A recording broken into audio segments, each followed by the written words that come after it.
Welcome to this episode of Intellectual Catholicism. Today I'm here with Father Peter Totleben and Dr. David Bradshaw once again. We're going to have a conversation about Palamism and Thomism, looking at what Aquinas and Palamas had to say about the nature of God. And so I'm really excited to have these two really titans together in this conversation. And so let me just have them briefly introduce themselves. Father Peter, I'll let you go first, and then Dr. Bradshaw second. Sure. My name's Father Peter Totleben. I'm a Dominican friar. I'm of the province of St. Joseph, which is the eastern province in the United States. Currently, I'm studying at the Angelicum, which is the Dominican University in Rome. So I'm working on a doctorate degree.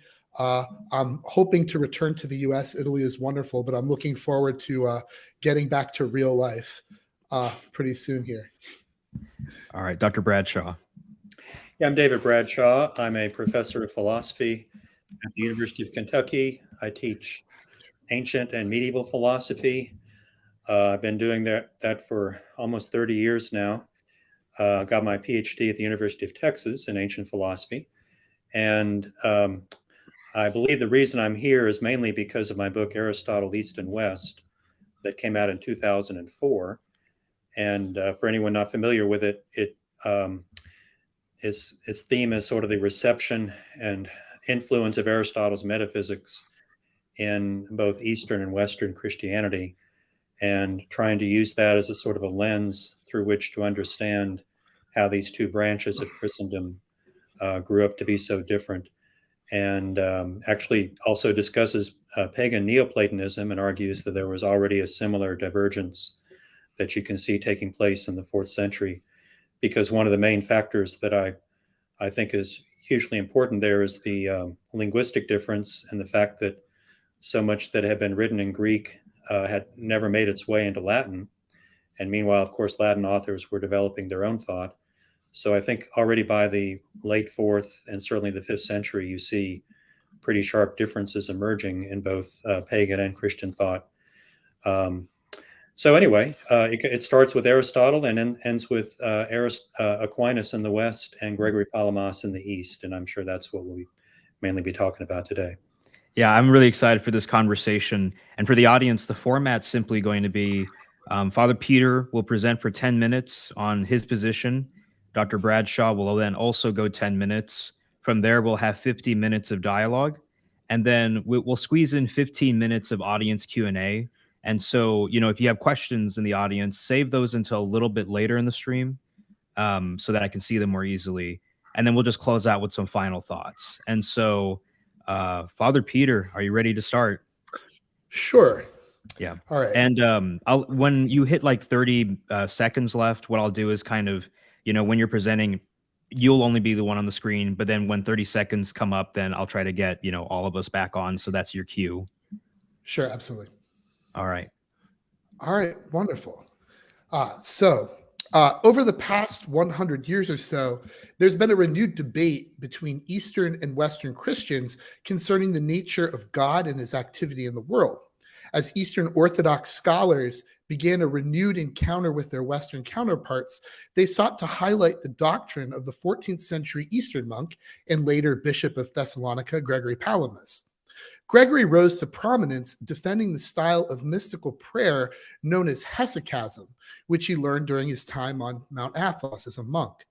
The hesychast monks practiced a type of prayer which promised to lead to an experience of the glory of God, an experience that was a matter of both body and soul. Likening their own experience to the experience of the apostles on Mount Tabor during the transfiguration of Jesus, they claimed to experience an uncreated light, a light that was the very glory of God, even with the corporeal eyes of their body. The hesychast monks were drawing on a long tradition of contemplative prayer, and in appealing to the experience of the apostles on Mount Tabor, they were appealing to a classical locus for reflection on mystical experience. Though it may be certainly asked if in their exuberance, the hesychast monks made claims that went beyond, even if they did not contradict, earlier uses of the experience of Mount Tabor in patristic literature. The exuberant claims of the hesychasts to physically see the uncreated light of God's glory drew the ridicule of a nascent rationalistic humanist movement that had begun to arise in late Byzantine culture. Rationalist humanists, such as Barlaam of Calabria, derided the hesychasts as navel gazers who were deluded about what they thought they were experiencing. Gregory Palamas, himself a hesychast practitioner, rose up to defend the veridigality of the mystical experiences of the hesychast monks. Gregory's strategy was to appeal to the doctrine of God. He made use of a distinction that he had found in his reading of the earlier Greek fathers, particularly the anti-Eunomian writings of the Cappadocians, as well as Dionysius the Areopagite and Maximus the Confessor. This distinction was a distinction between God's essence and God's energies. Now, the essence of a thing is what makes a thing to be the kind of thing that it is.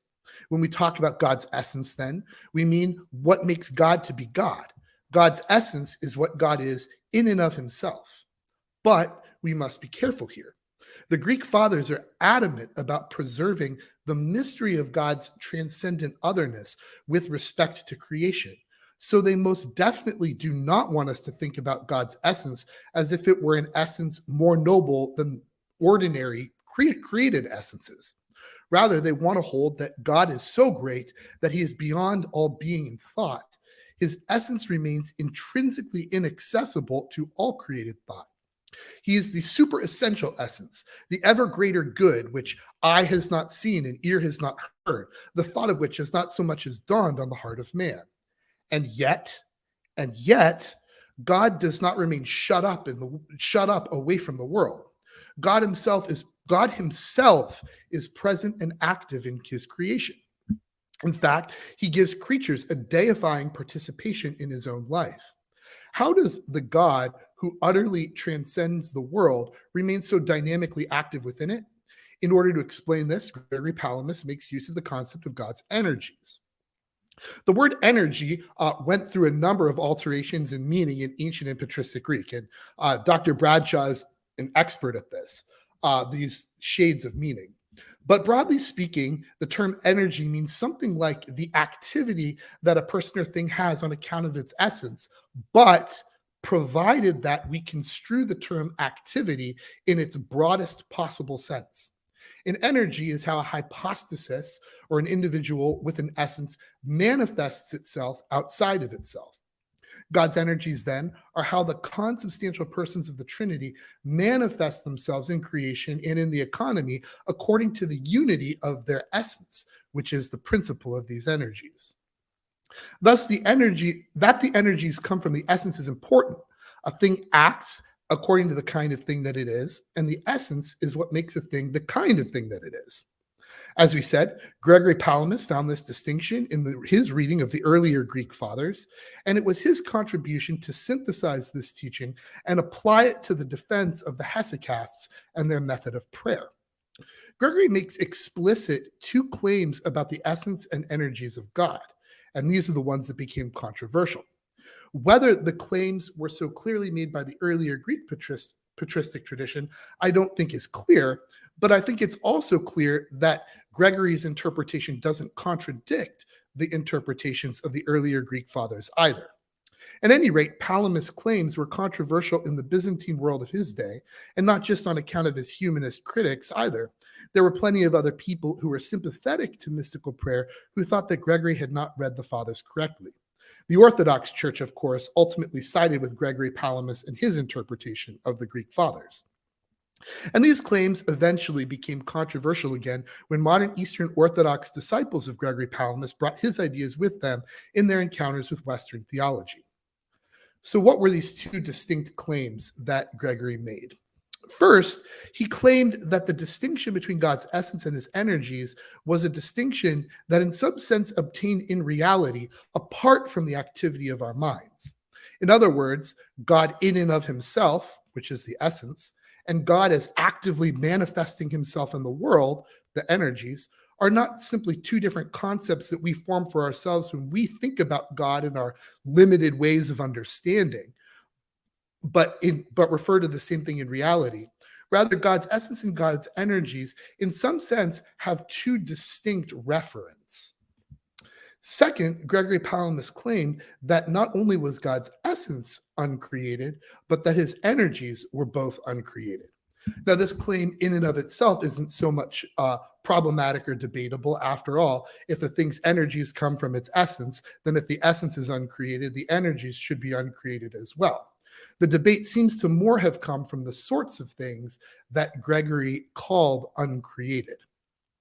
Now, by making such a distinction, Gregory showed how God can be both really active in the world and the ever greater mystery that transcends the world.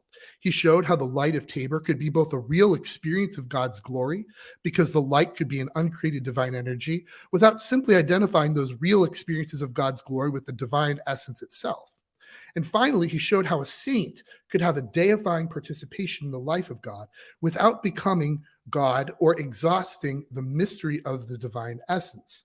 God entered into a real synergy with the creature by imparting his deifying energies to the creature, like iron that glows when placed in a fire. In the early 20th century, Orthodox scholars brought light from the East to their encounters with the West. Orthodox scholars of the time sought to foreground the teaching of the Greek fathers as a response to what they saw as the rationalistic decadence in traditional Western scholastic theology. Their neo-patristic movement had important synergies with contemporary Catholic concerns about scholastic theology and complemented the movement of ressourcement that had been taking place in the Catholic Church. I think that once the facile polemics are stripped away from this encounter, the myth of Western scholastic rationalism is greatly overstated. I think that if you look at the lives of rationalistic scholastics, it turns out that they themselves were men of deep prayer and contemplation, every bit as much as someone like Gregory Palamas. And their own theology almost always actually has a deep mystical bent that sometimes goes ignored in the caricatures of it. I can sort of testify from this from my own experience. A lot of the charges of Western rationalism or differences in Eastern theology, I just haven't seen in my own 17 years of religious life, nor have I seen it in any of my colleagues. Right now, I'm sitting at the top floor of Fortress Thomism in Rome, and I think that a lot of the fundamental convictions that most Eastern Christians claim are distinct also turn out to be commonplaces of the Thomistic tradition as well. And I know that there are several people in this building who would agree with me. However, we cannot cover the entire tradition of Western theology, which is not as monolithic as the term Western misleadingly suggests. I think we need to restrict our attention to Thomas Aquinas, or at least that's what I would like to do. But even here, the great tradition of Thomistic spiritual theology and preaching, as well as the contemporary recovery of the angelic doctor himself as a deeply mystical and biblical teacher, who himself played a major role in integrating the teaching of the Greek fathers into scholastic theological discourse, gives lie to superficial contradictions between East and West. So where do the debates lie? I think it's a debate in terms of metaphysical explanation.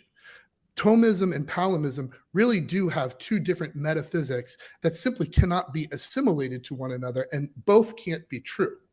Both, I think that the Thomistic tradition and the Palamite tradition agree in some of the same fundamental convictions. Thomas Aquinas would have defended the hesychast every bit as much against rationalists as Gregory Palamas did. But he does reject the sort of metaphysical explanation that is associated with Palamism. The big issue that became well known is the issue of divine simplicity. Thomas would hold that whatever a divine energy is, it can't be really distinct in the sense of having a different referent from what the divine essence is. Hey, Father Peter. Sure. So the time has elapsed, but I mean, I'm willing to let you finish if Dr. Bradshaw is okay. Oh yeah, please. Sure. Okay. Mm-hmm. Sure. Well, this gets much more summary, so I'll just kind of lay it out. The first issue is the issue of divine simplicity. Do the divine essence and the divine energies are really distinct in their reference? Do they refer to distinct things? Thomas thinks that that's impossible because he thinks that God can't be actuated or activated further than he already was. Part of this, but for in the Thomistic system, divine simplicity is precisely the thing that gives God his transcendent otherness, his supreme perfection, his unnamability. And I think to see this, divine simplicity needs to be complemented with the doctrine of divine naming and analogy to see what Thomas is actually saying in trying to show that the simple God must be transcendent.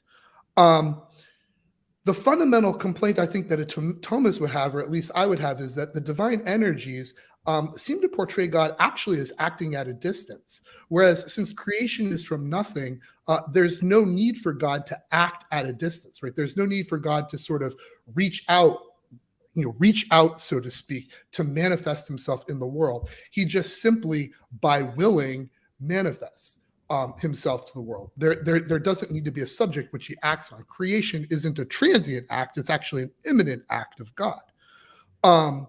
The other complaint, I suppose, that a Thomist would have is, what does uncreated mean? So if an energy is uncreated, but also really distinct from God, what does uncreated refer to? So sometimes some Palamites will talk about the uncreated energies of God as if they were contingent aspects of God that come to be and pass away, in time. But that sounds very much like something that's created.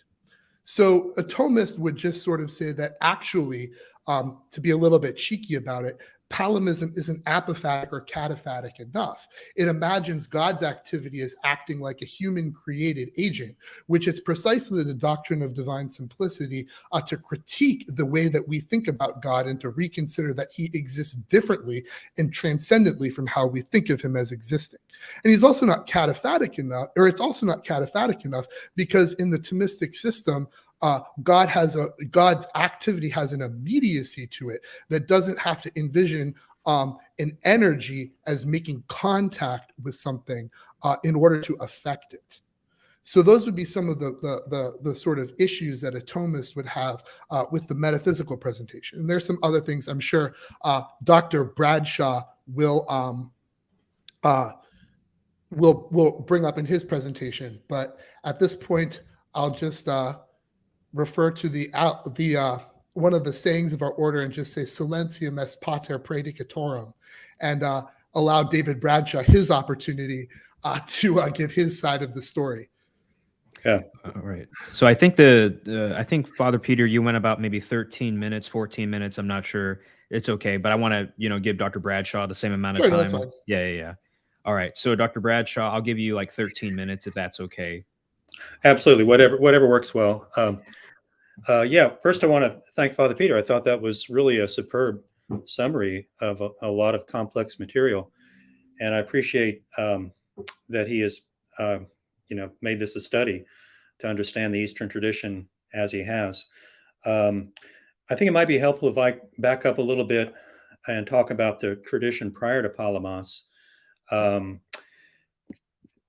As I see it, and this is what I argue at length in the book, you got to remember the book is 9 chapters, and Palamas I don't even mention until chapter 9. The previous 8 chapters are tracing the history of the concept of energia in Greek, beginning with Aristotle, who coined that word. And it's really, the project that I set out on that led to this book, and I started this back in the 80s, a long time ago, was to understand, well, first of all, does the word energia actually even mean energy? Because in Aristotle, you never translate it that way. You translate it either as activity or actuality in a metaphysical context. And that's what started me on this inquiry. And, in the book, I go through Aristotle himself, then the Middle Platonists, people like Philo Alexandria, the Neoplatonists like Plotinus and Porphyry, Marius Victorinus, etc. And then the Church Fathers, and a very sketchy selective treatment of medieval authors. So the word energia, as I see it, becomes important in Christian theology through St. Paul. It's a term that St. Paul uses along with the corresponding verb energein about 24 times. And here, again, I think the translations can be a little misleading because you never see it translated as energy in St. Paul. It's usually translated as operation or working. And that goes all the way back to the Vulgate, where it's translated operatio. I do think, and I've written an article about this called The Divine Energies in the New Testament, where I argue this in detail, that if you look at his use of that word group as a whole, then there is a concept of divine energy at work already in St. Paul. For instance, Colossians 1:29, where he's describing his own ministry in the gospel, he refers to the energia of God, which is being energumenein, and there he uses the verb energein, but in the passive voice. In other words, being realized or made effective within me, Paul, in my ministry, so that he sees what he's doing as the concrete realization of God's energy that has been imparted to him. And that doesn't mean it's not also his own energy. It is. This is a state of synergy where the created agent and God coalesce, so to speak. God works in and through St. Paul in the ministry of the gospel. And other places like 1 Corinthians 12, Paul refers to the gifts of the Spirit as there he uses the word energemata, which is a noun deriving from that verb energein, but it's things done, things performed belonging to that same word group. And the Holy Spirit is the one who energe, again, performs, actualizes, realizes these spiritual gifts. And because of its Pauline usage, then that's why this word became so central in Greek patristic theology. And you can see that already in the Greek apologists of the 2nd century. One thing that's very striking and distinctive about St. Paul, he's the first author to ever use this word group only for spiritual agents. That is God or Christ or the Holy Spirit, and also Satan. In 2 Thessalonians, there are a few passages where he speaks of God as energein. I said God, I mean Satan rather, as performing his own energies, so to speak, that are present within Antichrist. And so that language really resonates with the Greek apologists who live in a pagan culture and are surrounded, as they see it, by demonic energies. And so they too reserve that word group for spiritual agents. And it becomes almost a technical term for the spirit, the activity of a spiritual agent that's present in someone else, a creature, in a way that enables and imparts new power that wouldn't be there otherwise. And that's why I think energy becomes, and is already by this point, an appropriate translation. So that's where the concept of divine energy originates. It's really in the context of the gifts of the Spirit and the active and working of the Holy Spirit, as well as other spiritual agents like Satan. Now, this is sort of parallel to another development that's also very important in early Greek patristic theology, which is the distinction between the divine ousia, and essence, that is, and the divine powers. All right. The word ousia does not occur in the New Testament, and certainly this distinction, ousia and power, doesn't occur, but it's something that they sort of took over from Hellenistic thought. You can find it in the Pseudo-Aristotelian work, De Mundo, probably 1st century BC, maybe 1st century AD. You can find it in Philo of Alexandria, 1st century AD. For Philo, there are two great divine powers, the creative power and the ruling power, and by which God creates and rules the cosmos.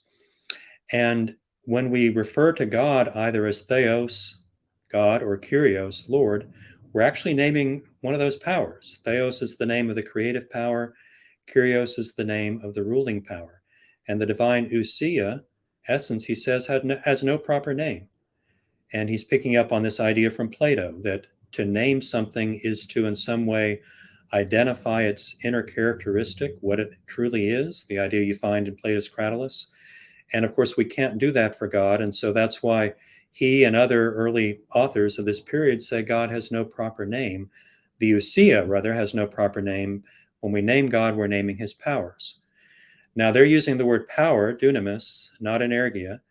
But in the 4th century, starting with St. Athanasius and then the Cappadocian fathers, St. Basil and so forth, they adopt this framework of ousia and divine powers and use, instead of the word power, they also begin to use the word energia as well, which of course was already prevalent in Christian discourse, as I described. Why do they do this? Well, it begins with St. Athanasius in his letters to Serapion. he wants to give an argument that shows why the Father, Son, and Holy Spirit are all equally one God. And his answer is that they all do the things that God does. If you look at creation, for instance, that's the work of the Father who speaks in creating. That's his divine logos, that his uttered speech that comes forth, that calls the world into being. And the Spirit of God is moving upon the waters, right, at the very beginning of Genesis.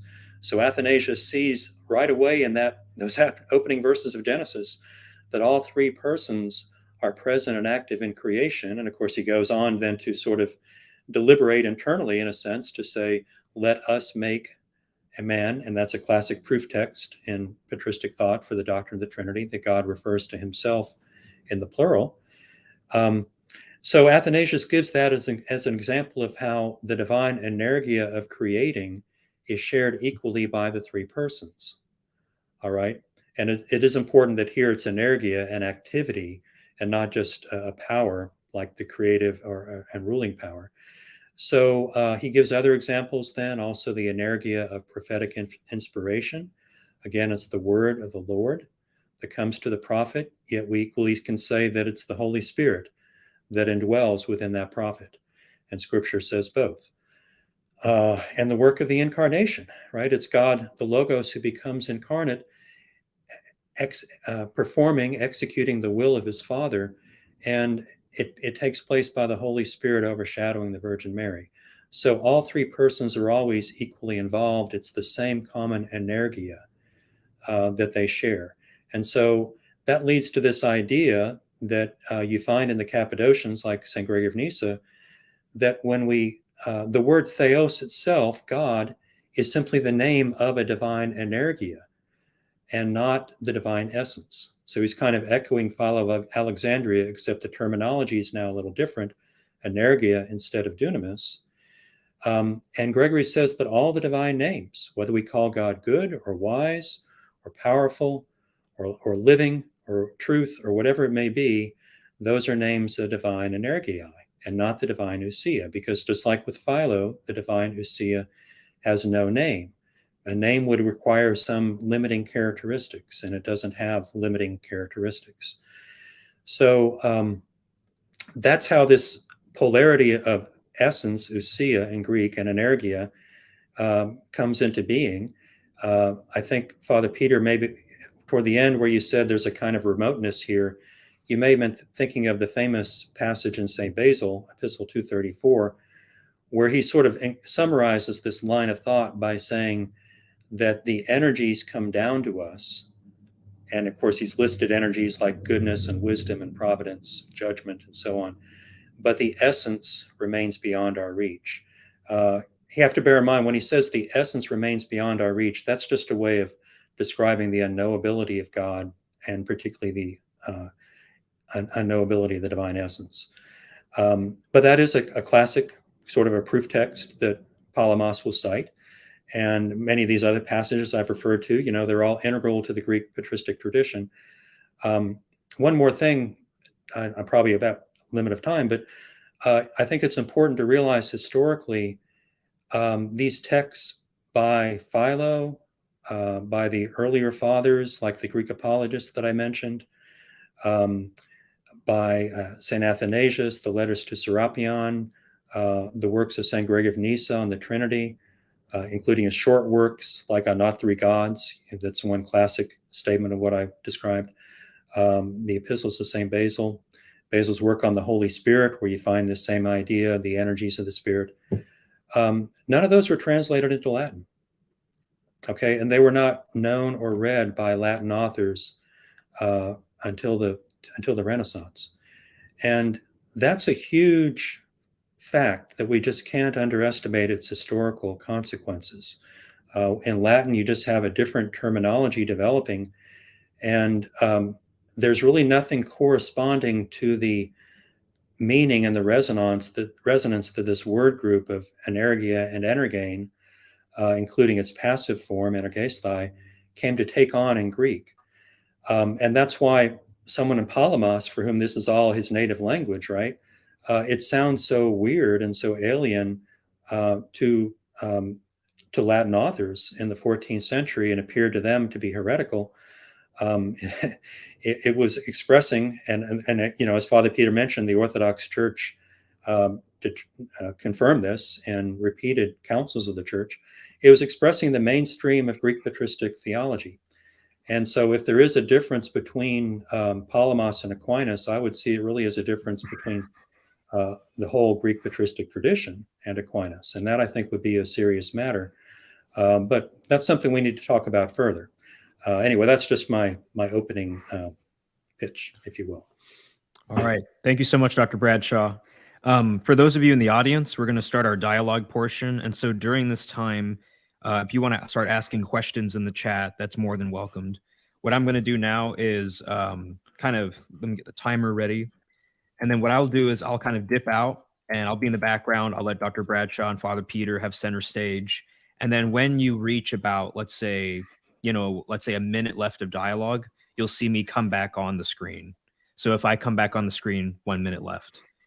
All right. Well, as soon as I go off, the timer starts. So 3, 2, 1. Oh, Father Peter, how about you start the questions? Okay. Mm-hmm.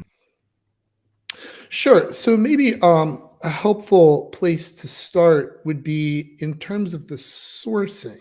So especially in some of the earlier accounts that you gave of the descriptions of the divine energies. So in the first place, I'm not quite so sure that Thomas would disagree substantively with any of those points. I think the point that he would disagree with is whether is the nature of the distinction between the divine essence or the energies. So Thomas, for example, will indeed say that, like, we name God from his operation, very much like the Cappadocian fathers do. He'll say it's an essential name of God. He'll say it's an essential name of God because names belong to the essence. But he's also not going to say that. He's also not going to say that those names of God actually supply some kind of definition or meaning for God. So he wouldn't be like a eunomian who thinks that, we have some definition of the divine essence. For Thomas, the divine essence, even in the beatific vision, remains strictly ineffable. Like we can't express the divine essence, not even in the beatific vision. And so words like God are essential names of God, but they don't exhaust the divine essence. And I think that's precisely because he thinks that the different names of God are refractory names for the divine essence that we derive from the operation. So although they name God, they don't necessarily provide a definition of who he is. And I think part of that is because I don't know how unknown the Greek fathers were necessarily to Aquinas. I don't, at the tip of my fingers, obviously, I don't have like specific dates for when texts were translated. But with especially the wake of the Fourth Crusade, there's increasing interaction between the East and the West, and so Thomas Aquinas himself played a major role in the translation of Greek fathers' texts and making them available and integrated into the East. Now, so I know obviously there's a greater volume of Greek patristic texts that make their way to the West during the Renaissance, but I don't think that process began in the Renaissance. And in fact, you can look at different places in Thomas's own teaching where he's actually deliberately bringing in teachings of the Greek fathers. So I think a lot of these things about synergy and divine naming, there are actually real affinities there. And I think also that it might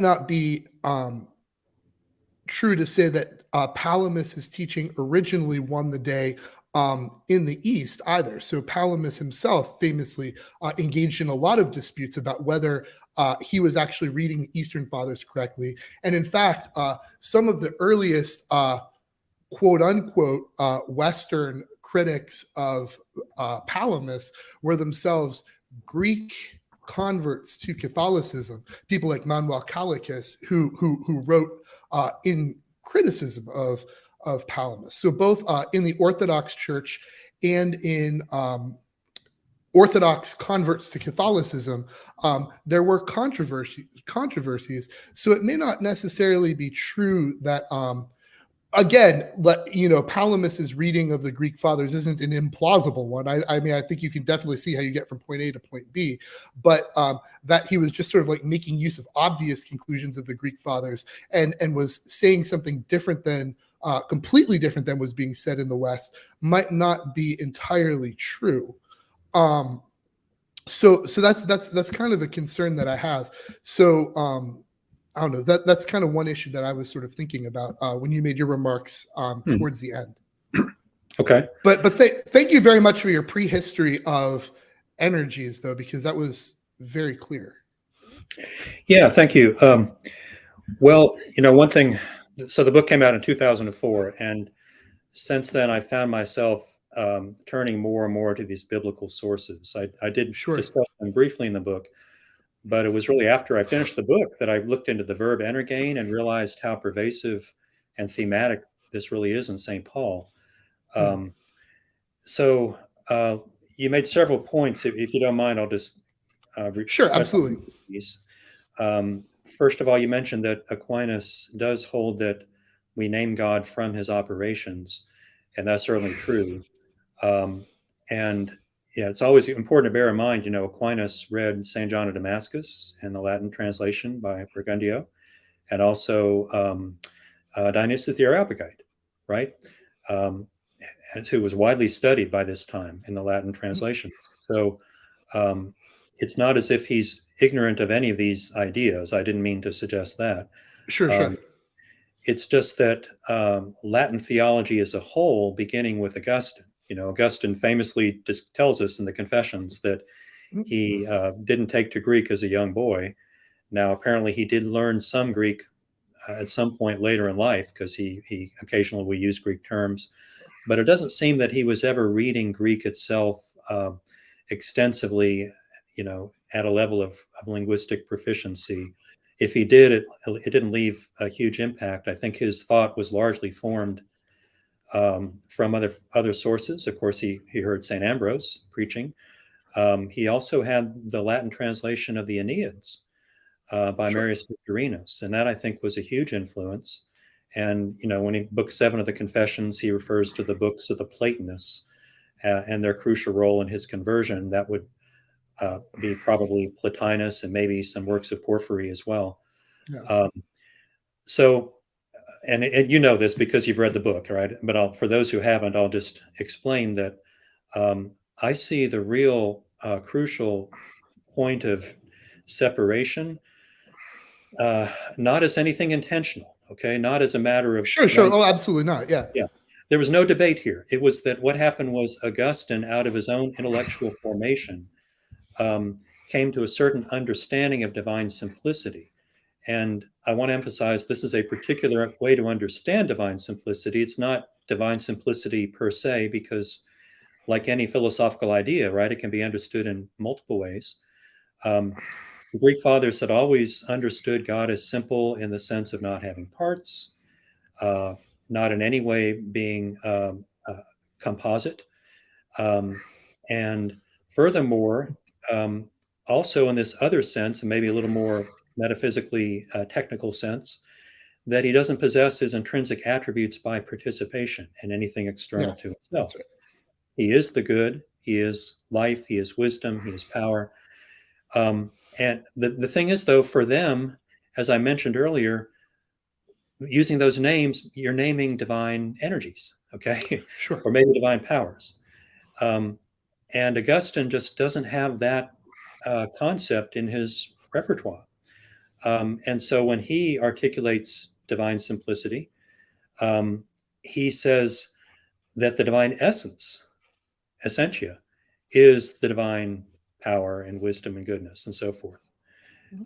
So, you can look at this two ways. You can say there's just a disagreement here, or you can say, well, what's happened is that Augustine is using essentia in a sort of almost like an umbrella term that encompasses what the Greeks distinguish as ousia and energeia. Of course, linguistically, essentia and ousia are equivalents, and essentia is used routinely already. I mean, before Augustine, right? It was, I think, a word coined by Cicero. precisely in order to translate ousia into Latin. So linguistically, essentia and ousia match one another perfectly. But there is, I think, a fair question to raise. Are they really trying to indicate the same thing with these two different words? Because the Greeks have built into their vocabulary this distinction of ousia and how it is manifested in its energies or powers in a way that essentia doesn't seem to have. You could say, yeah, that essentia is always manifested through some operation. That's true. But I don't think it has the same sort of connotations that the Greek pairing does. Well, I'm just raising that as a question. Maybe we can come back to that. Sure. I'll go ahead and mention a few other things that you brought up, but I think that's, to me, in my thinking, is a huge issue. You also mentioned what translations were available and what weren't. Yeah, like I mentioned, John of Damascus, Dionysius the Areopagite were probably the main sources. Some works of St. Maximus the Confessor have been translated, but they didn't circulate very widely. You mentioned that Aquinas himself commissioned translations, and that's absolutely true. Particularly, I think of St. John Chrysostom. At least those are the ones that kind of come to mind. I mean, to his credit, and we can envision how history would have been different if he had had more personal contact with people from Constantinople or whatever. But I would also say on the other side that by the time he's writing, mid 13th century, a lot of issues had already been decided, including that council in 1244. I think I mentioned this in my book, that was condemning the view that the divine essence, essentia, is beheld or known. I forget the word that's used, but I quote this in the book. Neither in this life nor the afterlife. Okay, which they're associating with Eriugena and maybe with some of the Arab peripatetics. But Eriugena got it right from Maximus and Gregory of Nyssa, in fact. The thing that happened, of course, was he took what they said about the ousia and translated into Latin using the word essentia. And that's where, at that point, it begins to sound heretical to Latin ears. Well, anyway, for that canonical decision was already made by the time Aquinas began writing. So he's bound by that. And that, I think, informs his whole way of approaching these issues. And I do point out in my book some places where I think he has to distance himself from what Dionysius and John of Damascus say about the divine names, kind of gently correcting them, or however you want to put it, because his view really is different on that issue. So there's translations, but there's also sort of the process of enculturation, how certain assumptions that are made maybe as early as Augustine become ingrained and in some cases canonically codified. Okay, so the last point you mentioned was that Palamas had critics within Byzantium. Definitely true. I think partly what happened was, the whole Hesychus controversy that Palamas was responding to was all about the status of the light seen by the Hesychus monks, seen and experienced. And in some cases, this light seems to have sort of suffused them so that their disciple, whoever else was there, actually saw them being enveloped within this mysterious light. And the whole question was, what is this light? And the way the essence energies distinction even entered the discussion was that Barlaam, who was the first critic of Palamas, the one you mentioned, said that nothing is uncreated except the divine ousia. And therefore, this light, whatever it is, it must be something created. And Palamas rejected that because he said, well, what then about the light that shone around Christ at the Transfiguration? Was that light just a creature? And as you probably know, within Greek patristic exegesis of the Transfiguration, it had been understood for a long time, at least since John of Damascus, that light was something uncreated.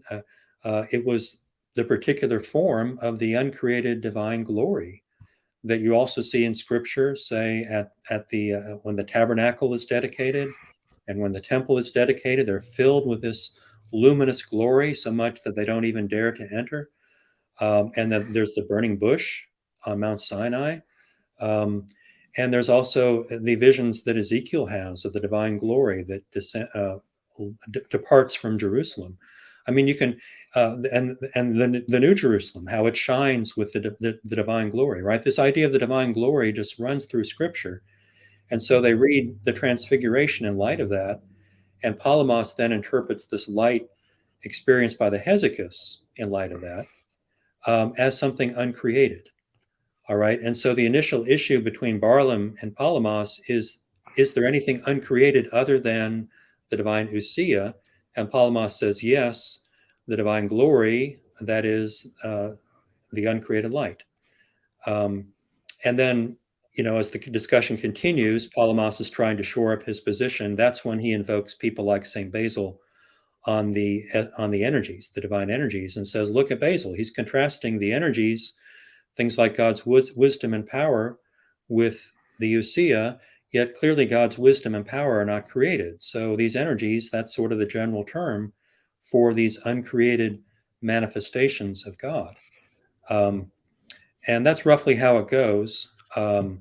Anyway, I think the reason this was controversial in Byzantium, first of all, it was not controversial on Mount Athos. Palamas immediately won the ascent of the monks there, who sort of knew this tradition most intimately and best.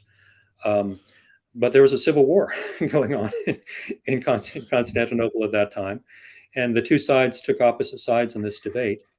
And it is true that the way Palamas is using the concept of energy, energia, as sort of an umbrella term for the uncreated light, as well as these things St. Basil refers to and Gregor of Nyssa refers to, divine goodness, power, wisdom, all being names of God's energies.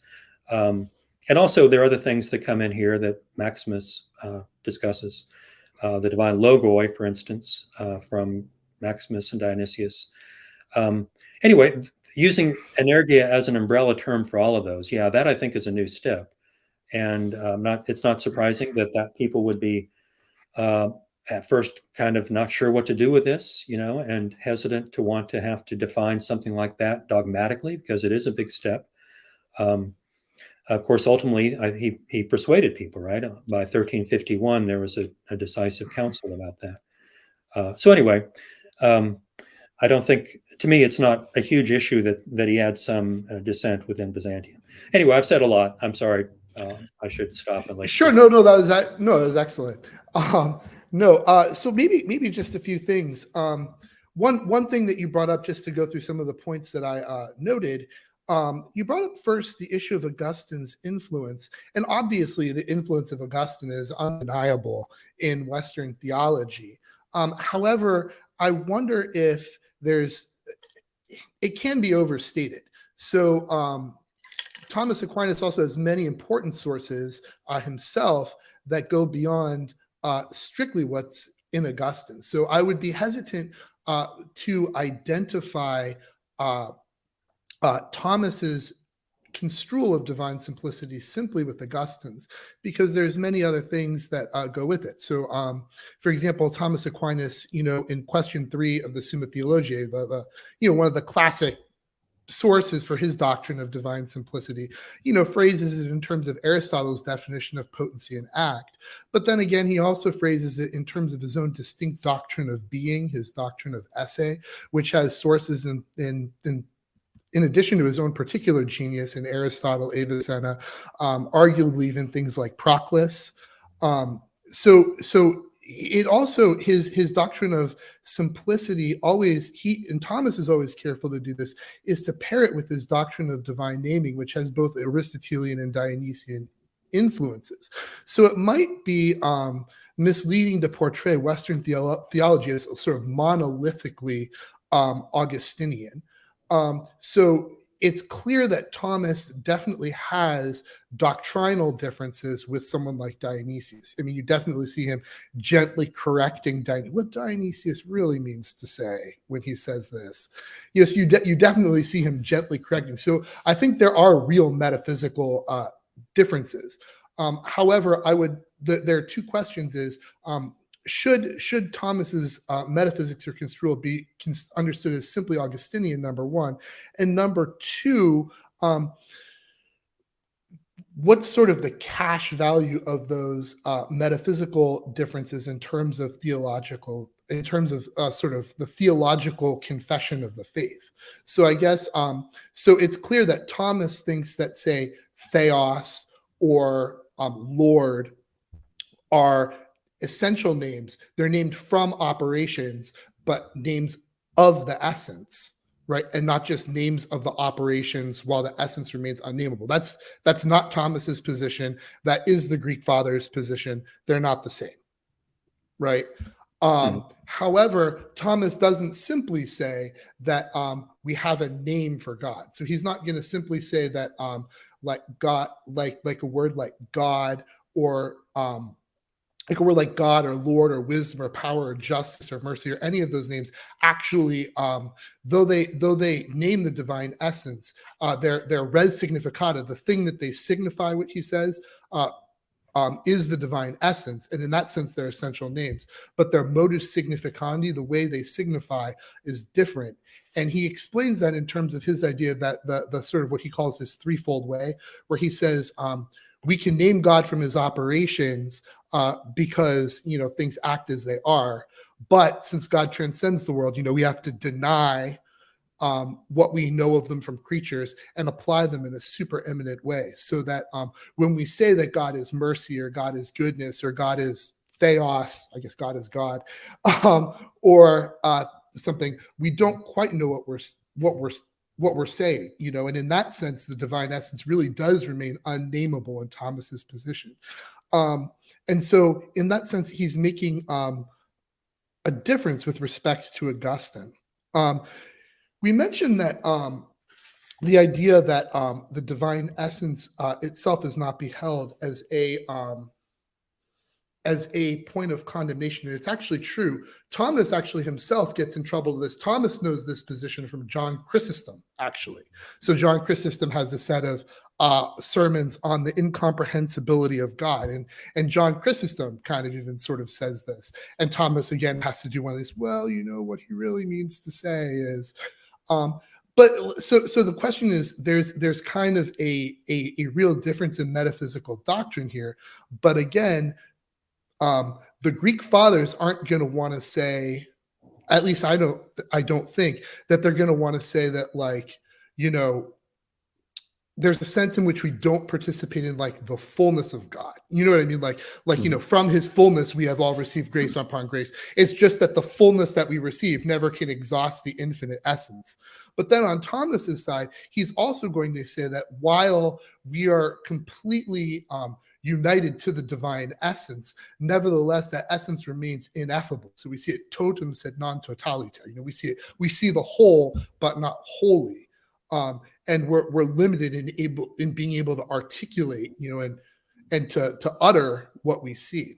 So I think that there, and again, there's a real difference in doctrine here. Like, they're not saying the same thing, but at the same time, are they confessing God's ineffability? Yes. Are they confessing like the apophatic nature of God? Yes. The real question then, I think, boils down to, can the energies be seen as something with a distinct reference than the divine essence? And I think that in that sense, they can't. And that would be sort of the distinction that I would draw. When we talk about the transfiguration, I don't think it's not clear to me. I've tried reading John of Damascus's sermon like a bunch of times, and it's not clear to me that he's saying that literally. He's not. I can't see him saying that like the physical light that's perceived by the corporeal eye of the body is itself uncreated. Speculatively, I would ask, what is an uncreated photon? And is it really, and if what the eye of the body is perceiving isn't actually a photon but something else, is it actually the eye of the body that's doing the perceiving? So I don't think that there's a question in the Transfiguration of a noetic experience of God's glory. So I think that any Thomist would want to say that the uncreated energy of God, which would just be, a different conceptualization of the divine essence under a Thomistic understanding, but like the uncreated energy of God acts on the beholder, to produce a synergy in him that enables him to have an actual experience of the divine glory through sanctifying and actual grace through the gifts of the Holy Spirit that actually give him a real participation, a real experience, a noetic experience of God's glory through knowledge and love. But that would nevertheless mean that the created, that the light itself, like the physical light that's perceived by the eye of the body, would still be something created. So it's not saying that there is no uncreated participation, but just the more limited thing of saying that the light that the physical light that the eye of the body perceives is something created. And that's not out of line with what Thomas would say in some other positions. So when Thomas talks about the beatific vision, for example, he would talk about the way that, we have a noetic experience of God's glory. We experience the glory of God through knowledge and through love. But nevertheless, our bodies, the glory of God flows from our souls into our bodies, glorifying our bodies, and our bodies need to have their own proper glory. So like our bodies behold in the beatific vision the humanity of Christ, much like the apostles behold the humanity of Christ on Mount Tabor. And the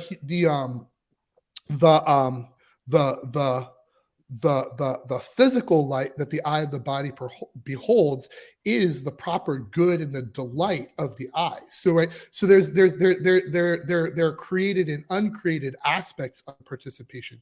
The body in heavenly glory, by beholding the Savior, gets the delight of the delight that's proper to the eye of the body, which would be created. It would be a photon, but nevertheless, there can also be a noetic participation through the spiritual elevation of the soul, produced by the energies of God acting on the soul to deify it. So I think that would be maybe more of like a Thomistic interpretation of what's going on in the Transfiguration, that you can say that there really is an uncreated experience of God's glory, but nevertheless, the particular light is something created.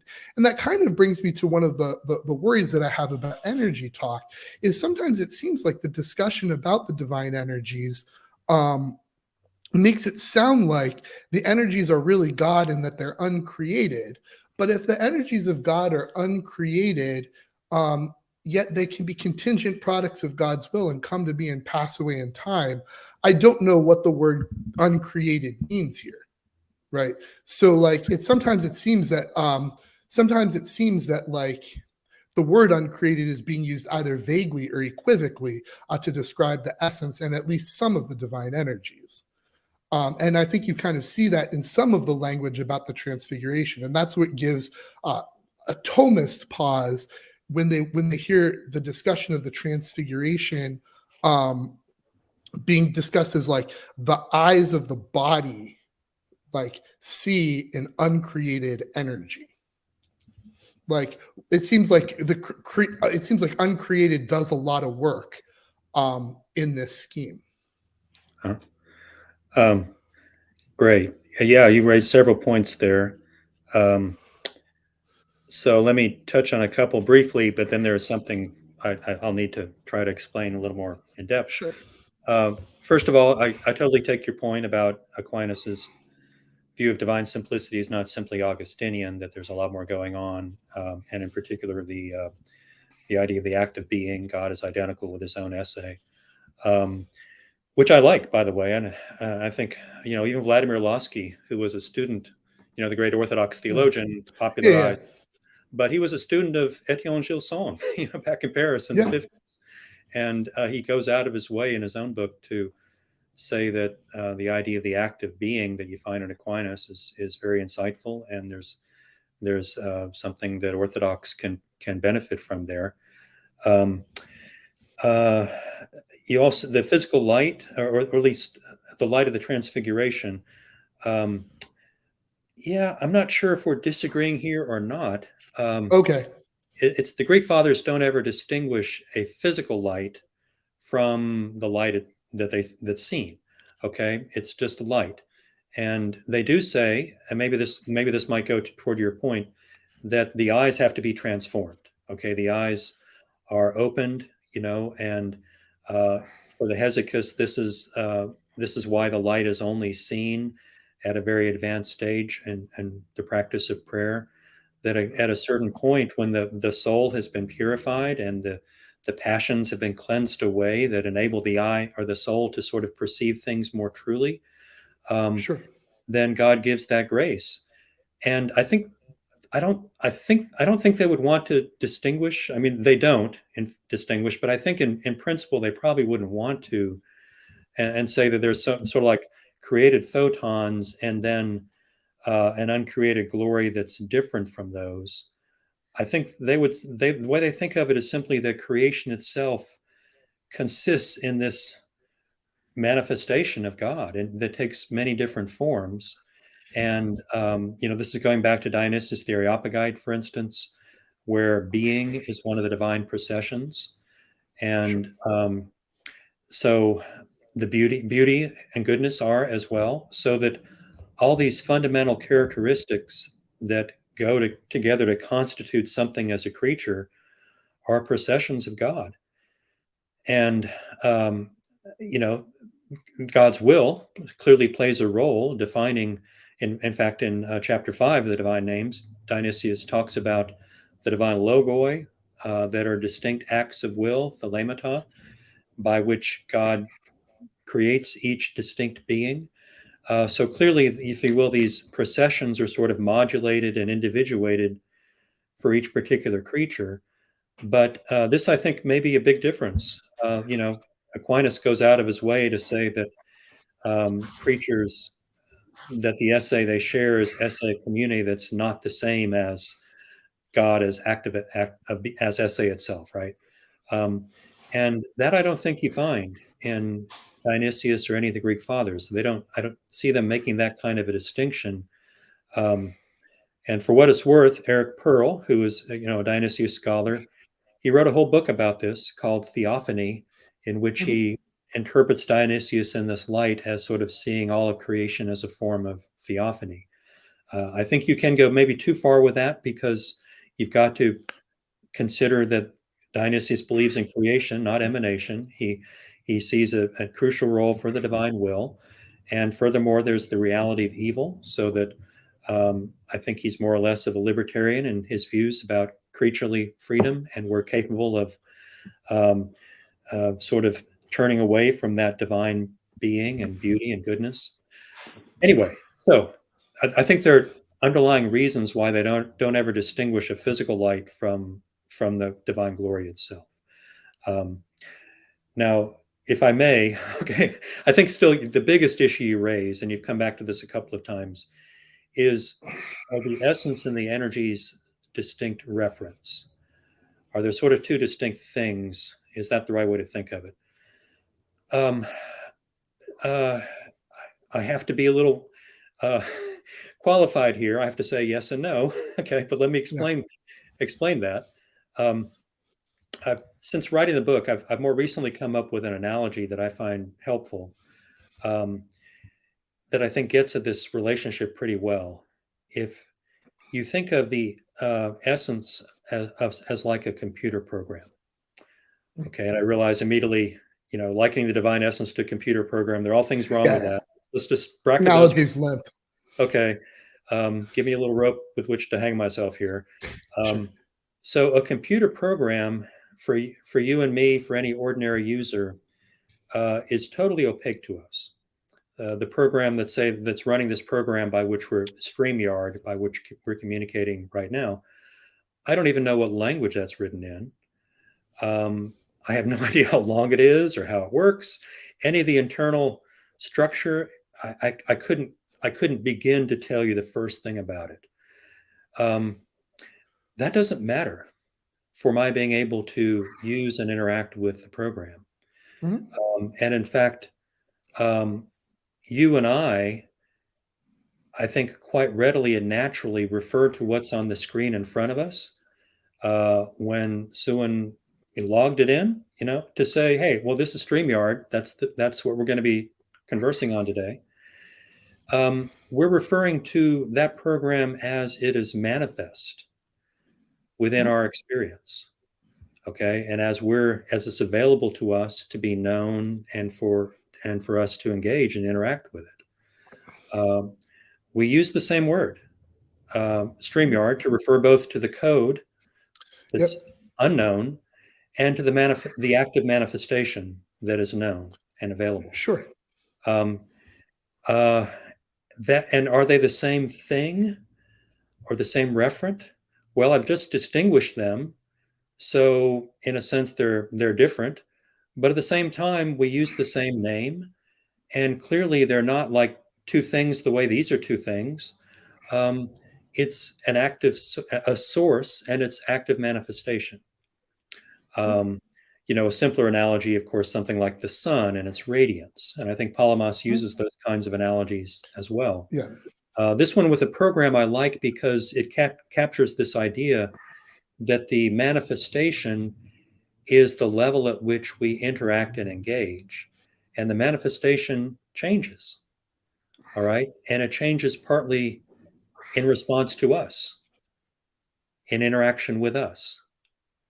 While the program is totally unaffected and unchanged. Okay. And that's intentional, you might say. The program has this function. It's a human artifact, right? So it's written with this purpose to enable us to interact and to be capable of that sort of change. That is, in another sense, no change at all, because the program is still the same. That's how I understand this relationship between essence and energies, that the energies are precisely God as manifest in a way that enables us to know and engage with him. And at that level, yes, the energies change, and they, in fact, change partly in response to our action. So if you go back to Dionysius, so when he talks about processions, Palamas understands those as energies, okay? And Maximus actually, I think, does as well. I mean, it's a broadly shared interpretation of Dionysius. So being, for instance, is a divine, if you think being is a divine energy, that would be their view. Well, God has being, obviously, and there are some things he creates that he simply calls into being out of nothingness. But much of what he creates through us. When I have a child, that was a free act.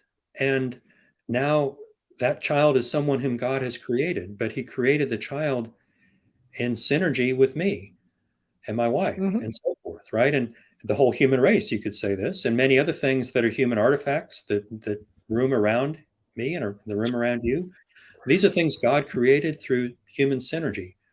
And the level of the energies is what makes sense of that and enables that to be possible. So that's how I'm trying to get at your question about key reference, okay?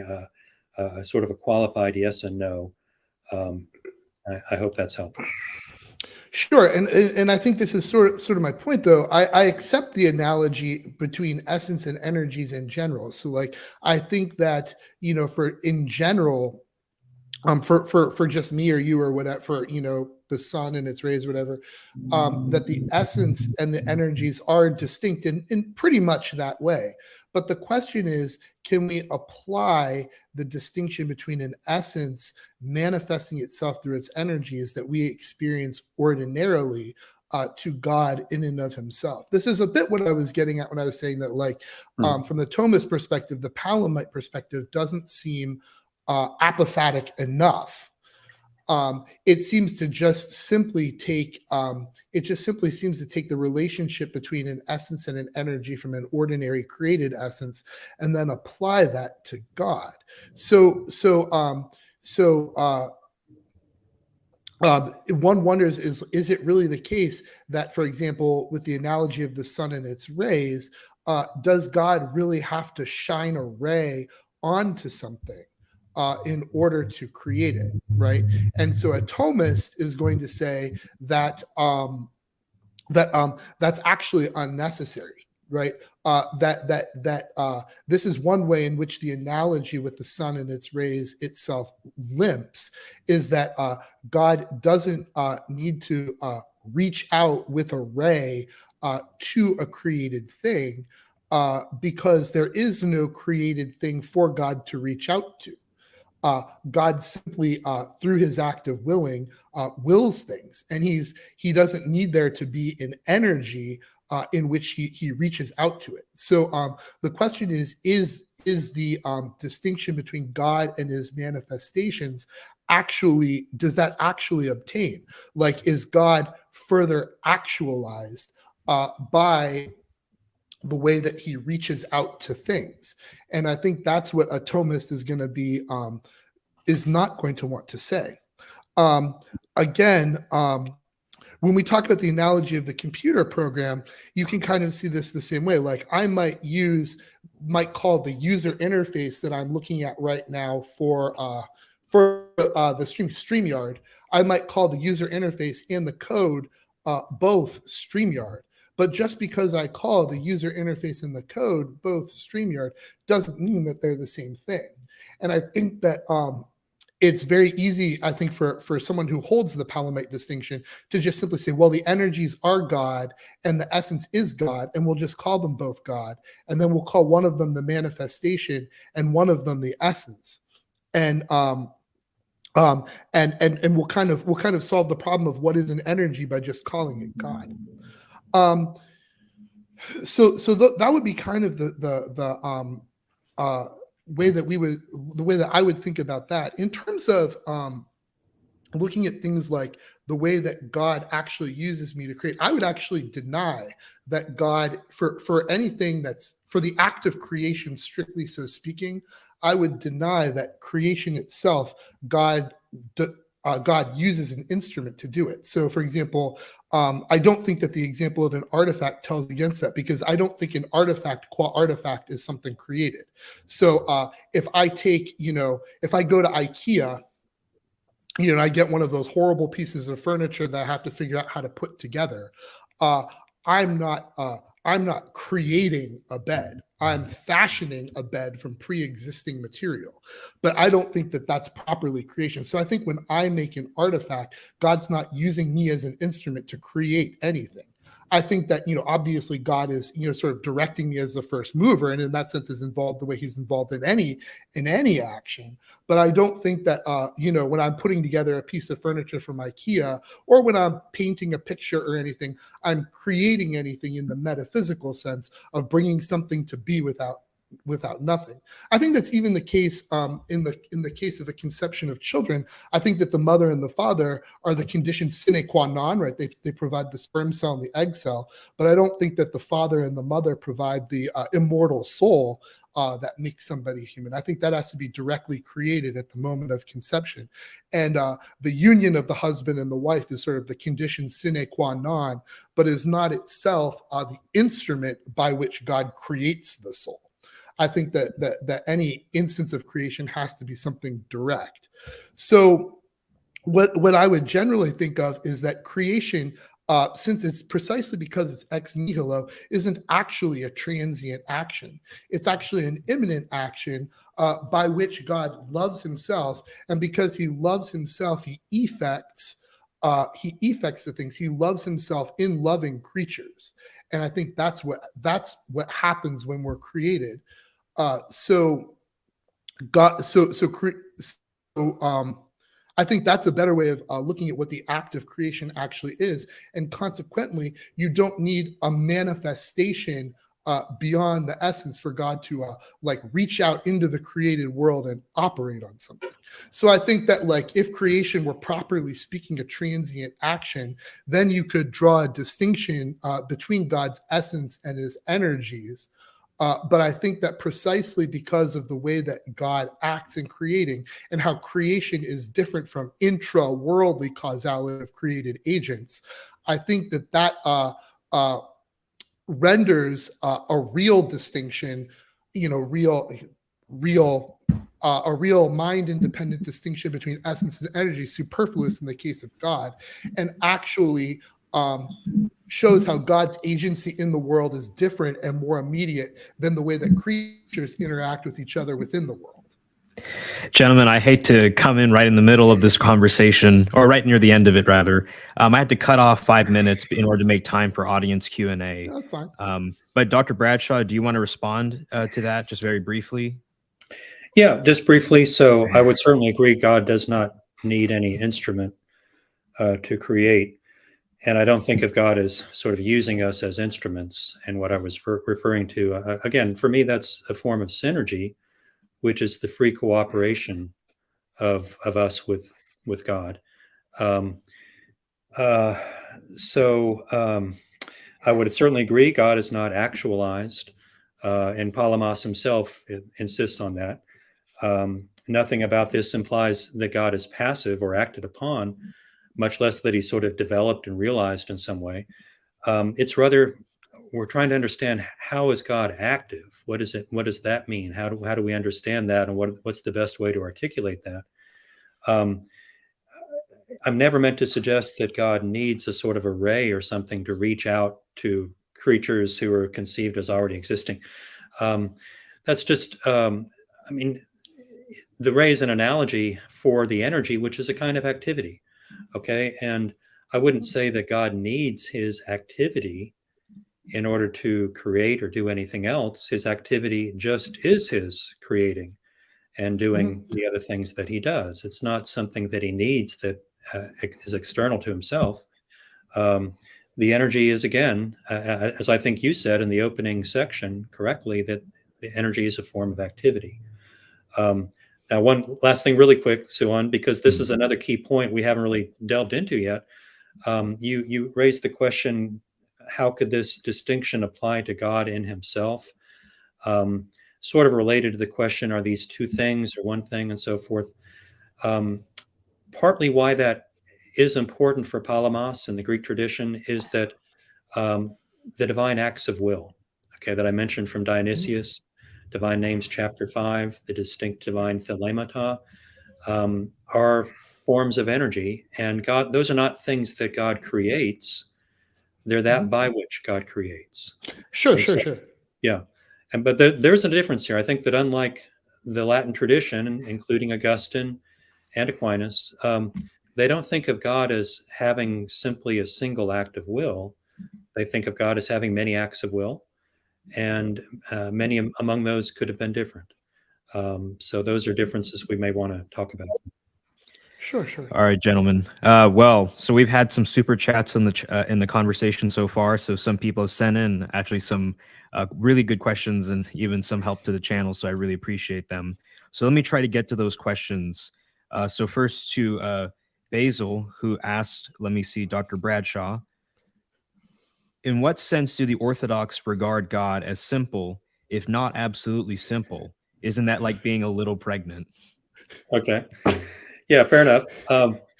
Well, as I mentioned, there are many concepts of simplicity out there, and even many concepts of divine simplicity. You can see this, for instance, if you compare Aristotle's prime mover to the one of Plotinus.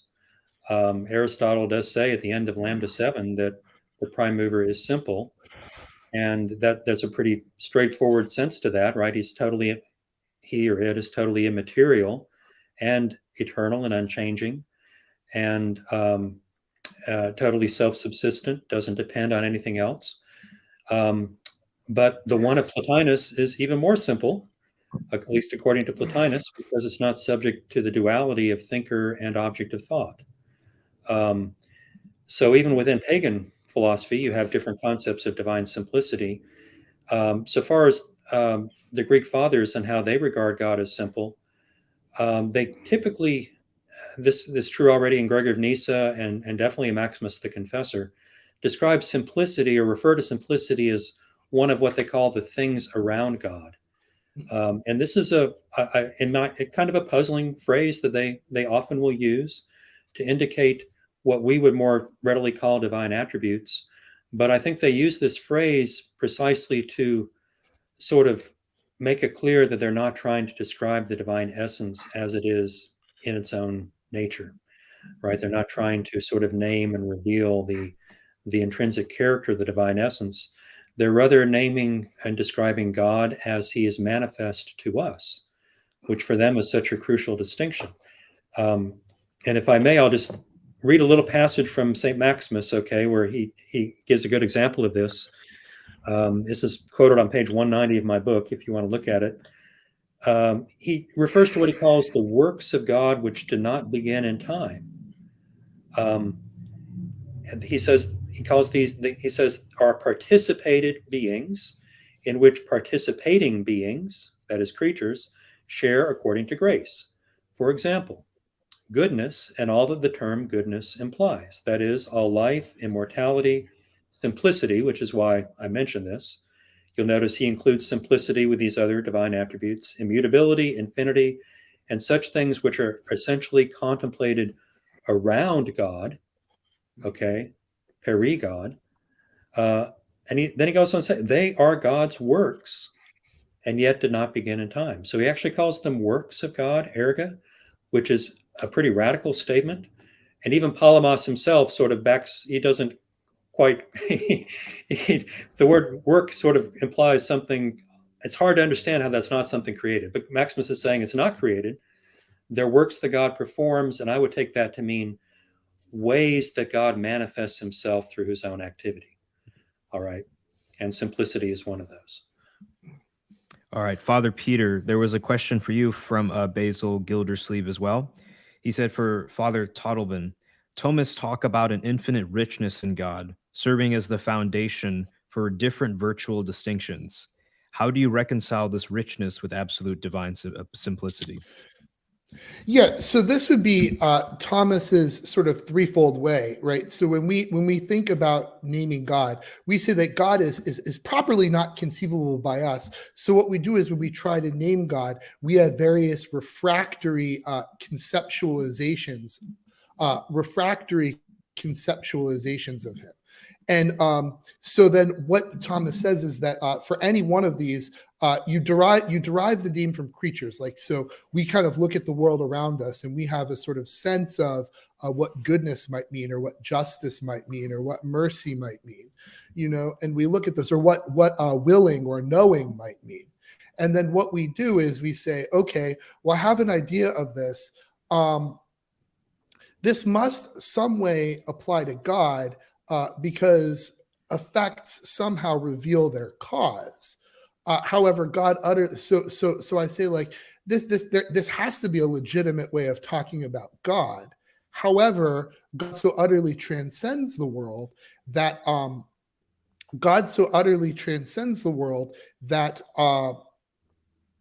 have to say, well, these things don't exist in God the way they exist in the world. And then the third step is supereminently, they must exist in God in a more supereminent manner that eludes our grasp.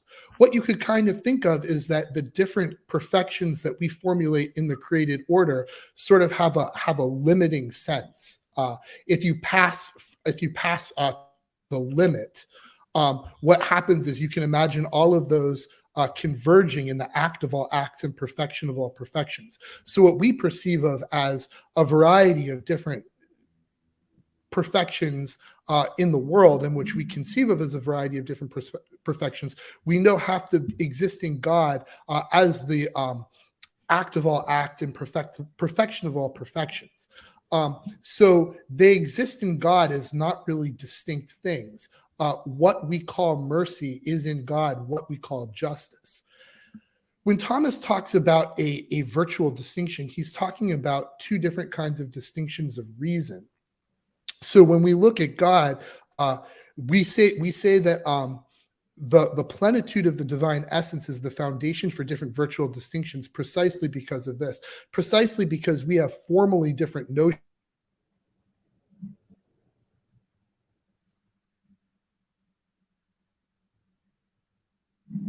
Okay. Okay, Father Peter, I think we lost you for a second there. Sorry. This is Dominican internet. That's our vow of poverty. Uh-huh. But it's either that or it's Italian engineering, but one of the two, maybe both.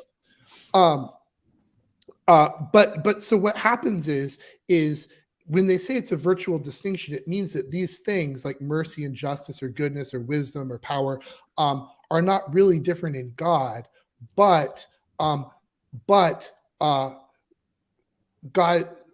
the divine essence, is the source, the supereminent source of those formally different notions as they formally appear here, as they formally appear in our ability to grasp them through our experience of creatures. So that would be what Thomas calls a virtual distinction. That would be, there are other kinds of distinctions of reason that don't have this foundation.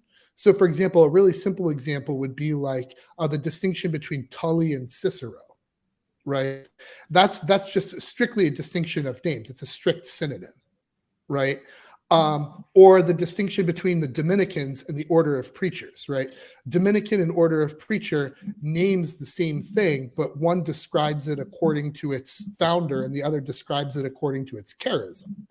And so that would be a distinction without a foundation in reality. Another example of a distinction without a foundation in reality would be the distinction between God's will and God's willing. So God has, for example, God doesn't have a will with an act of willing. God just simply is an act of willing. It's just, however, we need to think of God as having a will that wills. But since in God, everything is perfectly actualized, that's not there. That's just a distinction that we make so that we can talk about God coherently. So the distinction between God's faculty of will and his act of willing is just a distinction that we make strictly on our mode of signifying, whereas the distinction between God's act of willing and God's act of knowing are really identified in God as limit cases, so they can be really identified. But nevertheless, we grasp under different formalities. And it's in that sense that they have a foundation in reality. And that's what he calls a virtual distinction. They're distinct virtutes, distinct powers, distinct notions. All right. To Henry 2817, thank you for the super chat. Ken Tan has been patiently waiting. And so this is a question for you, Dr. Bradshaw. Ken Tan asks, if God has no passive potency, it follows of necessity that he is pure act, but that which is pure act cannot possibly stand in relation to anything as potency to act. Therefore, if God's essence is really distinct from his perfections or energies, his essence would stand in relation to them as potency to act and thus be imperfect. What are your thoughts there? And I can run through that again if you need me to. Might need to read it again. Just unfortunately, we just print it once. So Sure. Okay, so basically, if God has no passive potency, it follows of necessity that he is pure act. But that which is pure act cannot possibly stand in relation to anything as potency to act. Therefore, if God's essence is really distinct from his perfections or energies, his essence would stand in relation to them as potency to act and thus be imperfect. Yeah. Well, okay. First of all, the concept of a real distinction isn't one that the Greeks ever work with. Okay, it's an artifact of Latin scholastic theology, and it comes about primarily in the context of Trinitarian theology through Peter Lombard, and then people commenting on Peter Lombard and responding to him. I have an article where I go into that in some detail. But I don't want to say that the essence and energies are really distinct in the technical sense of Thomas, that Thomas would attribute to that phrase.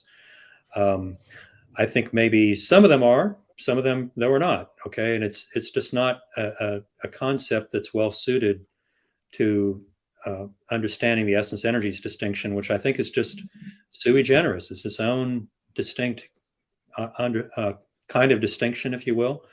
Again, primarily the distinction between an agent and his acts or forms of active manifestation, which take an enormously various forms. Some of them are necessary and eternal, and others are not. And I talk about that in my book. I do want to say a little more about God as pure act. That too is not a concept that the Greek fathers adopt, at least not broadly that I've ever seen.